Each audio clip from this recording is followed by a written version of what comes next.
Welcome to my blog. এই সবজিটার নাম হয়েছে কচু। তো কি কচু আমি ঠিক নামটা বলতে পারছি না। তো আমরা কচুর শাক বলি, জানি না, কেউ নাম জানলে আমাকে জানাবে। তো কচুটাকে এখন কেটে নিয়েছি ভালো করে। কচুতে অনেক লেটরা থাকে, তার জন্য কেটে ভালো করে ধুতে হবে। আর এই কচুর শাকে এখন আমি মটর দিয়ে দিব। মটর তো সবই চিনি। তো খালি তাওয়ার মধ্যে তেল ছাড়ে অল্প ভাজি করে নেবে। আর তারপরে জলের মধ্যে ভিজিয়ে প্রেসারে 4-5টা সিটি দিলে নরম হয়ে যাবে। নরম হওয়ার পরে তখন কচু শাকে দিলে খেতে ভালো লাগবে। আর কেউ যদি মটর ভালো না বাসো, বাদাম দিতে পারো। তো আজকে আমার যেহেতু বাদাম ছিল না, তাই মটরই দিয়ে দিলাম। আর তারপরে আমি নারিকেল দিয়ে দিব, যেহেতু নারিকেল ছিল। আর এখন কচুটাকে ভালো করে ধুয়ে কড়াইয়ের মধ্যে অল্প গরম জল দিয়ে ভাপ দিয়ে ফেলে নেব। কেন কচু কোনো সময় এরকম হয়ে যায় যে কচু শাক বানালে অল্প গলাতে চলবে, তার জন্য কচুটাকে ভাপ দিলে কোনো সময় চুলকাবেও না। আর কিছু খারাপ কিছু থাকলেও তখন কিছু হবে না। তার জন্য গরম জল দিয়ে অল্প নুন দিয়ে, আর লেবু থাকলেও লেবু দিলেও কিছু হয় না। কচু শাক দিলে মানে চুলকাবেই না। আমরা কোনো সময় লেবু থাকলেও দিয়ে দিই। আর এখন কড়াইয়ের মধ্যে তেল দিয়ে দিলাম। তেলটা অল্প গরম হয়ে নাও।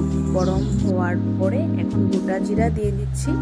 গোটা জিরা আর তেজপাতা দিব। আমরা গোটা জিরা আর তেজপাতাই দিই সম্বাসে, আর কিছু দিই না। আর তারপরে জিরা ভালো করে সম্বাসটা হয়ে গেছে। এখন সব কচুগুলো তেলের মধ্যে দিয়ে দিয়েছি। কচুগুলো দেওয়ার পরে এখন হলুদের গুঁড়ো দিয়ে দিব পরিমাণ মতন। যেহেতু কচু যেটুকু থাকবে ওই হিসাব করে সব কিছু নুন হলুদ সব কিছু দিয়ে দিলেন। কচুর সাথে হলুদ দিয়েছি, এখন নুন দিয়ে দিলাম। নুন দেওয়ার পরে এখন দিয়ে দিব কাঁচা লঙ্কা। কাঁচা লঙ্কা বেশি দিবেন না, কাঁচা লঙ্কা কচুর শাকটা মিষ্টি মিষ্টি থাকলে ভালো লাগে। ঝাল হলে একদমই ভালো লাগে না, আমার তো ভালো লাগে না, তাই কম করে কাঁচা লঙ্কা দিয়েছি। আর এখন দিয়েছি অল্প মিষ্টি, কেন আমি সব সবজির মধ্যে অল্প মিষ্টি দিই না, আমার খেতে একদমই ভালো লাগে না। আর নারিকেল কুড়ি অল্প দিয়ে দিয়েছি। আর নারিকেল পোড়ানো না দিলেও নারিকেল ছোট ছোট করে কেটেও ভাজি করে দিয়ে দিলেও হয়ে যাবে। তো আমারটা আজকে নারিকেল পোড়ানো দিয়ে দিয়েছি। আর মটরটা বয়েল করা ছিল, ওই মটরটাও দিয়ে দিলাম।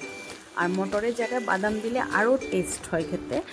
তো এখন কচুর শাকটা অনেকটা টেনে এসেছে। কচুর শাক যখন আমরা বসাবো তখন কোনো সময় আমরা ঢাকবো না, কেন কচুর শাক হতে অনেকটা টাইম লাগে। তার জন্য ঢাকলে অনেকটা জল উঠে যায়। তার জন্য কচুর শাক না ঢেকে কম স্টিম দিয়ে বানালে তাহলে ঠিক আছে। আর ঢেকে দিলে জল উঠলে অনেকটা টাইম লাগবে, তার জন্য কচুর শাক হতে অনেকটা সময় নেয়। তো এখন কচুর শাকটা প্রায় হয়েই এসেছে আমার, কেন জল নেই, কচুর শাকের জলটা টেনে গেছে। আর তার মধ্যে আমি কচুর শাকটা ঢেকে দিই নেই, তার জন্য অনেকটা টেনে গেছে। আর টানার উপর নিজে বোঝা যায়, কড়াইতে লেগে যায়। তো এখন আমার কচুর শাক রেডি। তো আমি ভাবলাম এখন ঘি দিয়ে দিই, ঘি দিলে অনেকটা টেস্ট লাগে খেতে। আর ঘি পছন্দ না করলে না দিলেও হবে। আর তোমরা দেখে বলবে যে আমার কচুর রেসিপিটা কীরকম হয়েছে। ভালো লাগলে লাইক কমেন্ট শেয়ার করবে। Tata, bye bye.